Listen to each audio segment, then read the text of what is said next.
it is absolute mayhem now. We're sitting around not doing nothing for a while, decided to change the speed.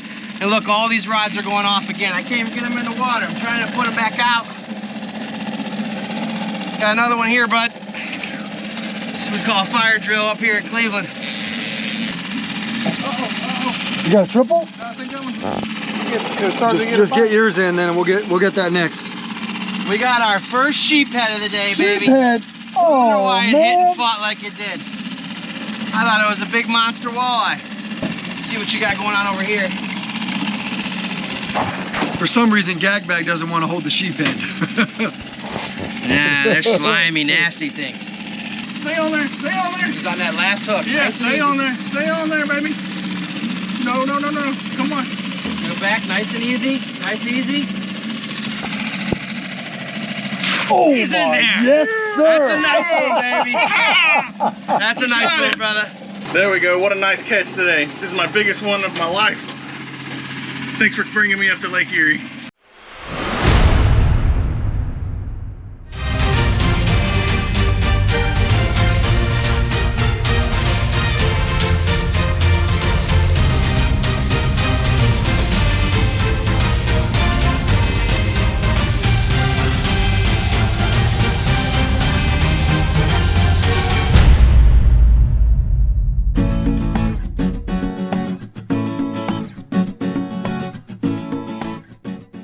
We got a surfer on, Chris. Up on top of the water here. He goes diving down a little bit. Oh,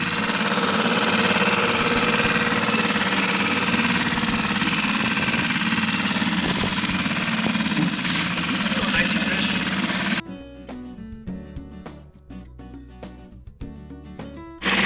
You faced it the wrong way. There you go. I was like, why am I seeing myself? Yes, ladies and gentlemen, he does touch the rods. He's got to reel them in today. Hey, somebody's got to do the real. Today? I need to catch my dinner. Oh, that's a nice fish, Chris. Yeah, I'll take it. That's a nice fish. Got him. That's a big one. Holy. Keep going. There we go. There's a bigger one. That's the ones we're looking for there. That's why we come to Lake Erie, folks. Just like that. Nice fish there. So today, guys, we did a lot of different things. We tried to get out into what we thought where the main fish were about a week ago until we had a big blow yesterday. So we went out of Fairport Harbor today. Probably went out about 12 miles. It was real slow. And then we started really getting into them when we started to come in going south for as far as troll wise. We were about 72, 73 foot of water where we started. We ended up being about 64 as of now. Made one troll south and man, we were on it. Man, here comes mayhem. Been slow for a little while. There's another one in the net there. He's getting a lure out of it. Got another one sitting back waiting for it to reel in. Oh yeah, it's a little nicer one. Looks like we got another line. Might be this line sitting here right there. He grabbed it. All right, Chris, I'm gonna try to Bill dance him, so watch your eyes here. 3, 2. Hang on, I met him. He's in the There boat. he is. Oh, that's a pretty good one. Here's one of our typical cookie cutters. You know, beautiful fish, couple-year-old fish. You know, little guy, but still definitely a keeper, about 18, 19 inches. People will call these perfect eaters. I mean, how many fish we have here, you know, in Lake Erie. There's so many little, you know, little or smaller fish, this age class fish, that just really shows how great this, you know, hatchery program's been doing here for us. Taking off a board. Another fish on, Means baby. another fish on. Still way out there, Greg? Yeah, look at him way out there. Yo. So Greg's all the way up from Hotlanta, and it's not as hot in the Cleveland area today as we thought, but his wife sent him up here on one mission and one mission only, and that was to get walleye to bring home, and that's what everybody does up here. Amazing table fare here. We're gonna see if we got a good net man. Man, tell you what, Well, you got a good net, man. That's a nicer fish there, Chris. Oh yeah, He's okay. coming in right now. resourcing our lures and slowing down Yeah. the trolling motor, man. I think that was the key. Yep. I mean, our graphs were absolutely filled with fish, and just real slow, and all of a sudden we went down to that 1.7 miles per hour, and boom, cleared out another side, working on clearing out the other side. What we basically did, if you look at this rod, this is a, you know, an 8'6" trolling rod. I like to use 8'6". They're a little bit bigger as far as that goes, and I use all the same size whenever I'm running boards. So So that's what I used today when I was running boards. Little offshore boards was the ticket. This right here is a Convector 30 reel. I love these reels. I mean, they're basically bulletproof. I mean, I've had these reels for a long time. When you look at the line, I like to use high visibility line just so that I can see all the way to the board with it. This is 15-pound test. This stuff's called Grand Slam. This is a custom bait. This is actually from JT Customs. This is a Bandit lure. That seemed to be, you know, the real ticket today.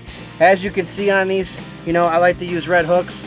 There's even red hooks on my baits here, just like I like to use for my steelhead. But today the Bandit was really great. The other thing that we like to use today, we caught some fish off of, was the traditional dipsy diver.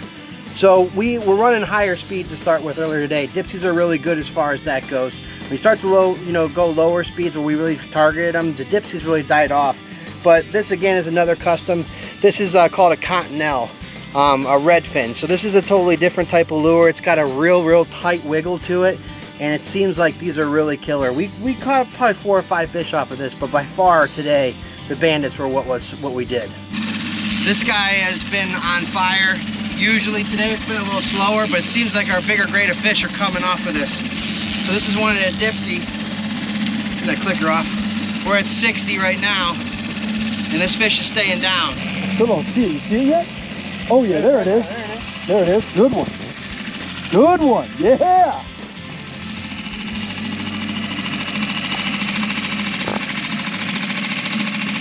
Oh yeah, there we go. Oh yeah. There he is, got him. Oh yeah. Another beautiful cookie cutter. Perfect eater. This one's about 21 inches, maybe about 3 or 4 pounds. Everybody knows that, you know, attractant and scents are huge whenever you're fishing, depending on whether you're in the river or you're on the lake or whatever. Today we like to use these 2 different fire gels we had. We had Nightcrawler that we used, which was a good one, but the better one today by far was the Walleye gel. It's super easy to apply, just like I've showed you guys before, but let me show you again real quick here on this bait. So all you do is you open this up, put a little bit on your finger. Now it's warm out here, so it's the gel is a little softer than what it is normally. So take it like that, put it right on your finger, and I like to put it like right underneath the belly, right in between the hooks. I don't like to put it on top because I don't want that fish to come up on the attractant. You know, walleye, we all know walleye look up 90% of the time, 95% of the time when they're gonna eat. So to me, I like to put it on the belly and put these baits right above them. Today, man, it was a game changer. There's another one on, baby. Oh, it right is a here. good one. Oh, there we You go. know, I have action in the water. when somebody from Atlanta who's never caught walleye tells me it's a good one, I don't always believe him, but he's right this time. That's another good one. Is there a bad walleye? Depends if you like to eat them or not. That's right. Okay. I had a feeling you were going to say that. Oh, that's a nice fish. All right, pull them up nice and easy. Let's walk them back a little. Woo, son. Another good keeper. I know you guys all know this already, but what an awesome walleye fishery here on Erie. Just incredible how many fish are actually out here. I mean, when you order up a day like this and you get perfect conditions, you can't ask for a better fishing experience out here. Today's episode of Pautzke Outdoors comes to you from Ohio, where we're fishing on the Lake Erie shoreline in one of the greatest walleye areas in the world. Now, we're out here today with guide Joe Matson of Floats Down Fishing Guide Service. As you know, he does the steelhead and he pops in the lake and does walleye. Sure enough, today was exactly what I ordered. What I mean by that is I didn't order some kind of pizza. I didn't order some kind of hot dog or hamburger to go out there. We didn't go to Dunkin' Donuts in the morning. What we did do is order a perfectly flat, calm lake. And guess what? It showed up, and Joe told me there was almost zero chance that was going to happen. Fortunately, the bite was as good as the conditions. Now, we came out here today, and we trolled mostly lures coated in walleye and Nightcrawler fire gel. Now, you guys ask, does scent really matter? Only the fish can answer that question, but what we can tell you is when the bite's tough, when the fish are finicky, when something's off a little bit, sometimes scent is what makes a difference in success. Now, guess what? We are very confident in success. We think if we put the scent on there, we're going to catch fish. And important is if you're confident in your baits. Sure enough, it worked out here for us today here on beautiful Lake Erie. I know a lot of you guys complain to us all the time. I can't find this locally. Any tackle shop in the state of Ohio can order this for you. The local distributor carries it and can have it within a day. One thing I can promise you, Erie Outfitters is always going to have it. They support us very well, as does a place like Fish USA, Bass Pro, Cabela's, those kind of places carry a small number of the scents. Otherwise, you may have to go online. We carry it, everybody else carries it. Go out there, put some scent on your lures, and you too can catch easy limits on Lake Erie, just like we did.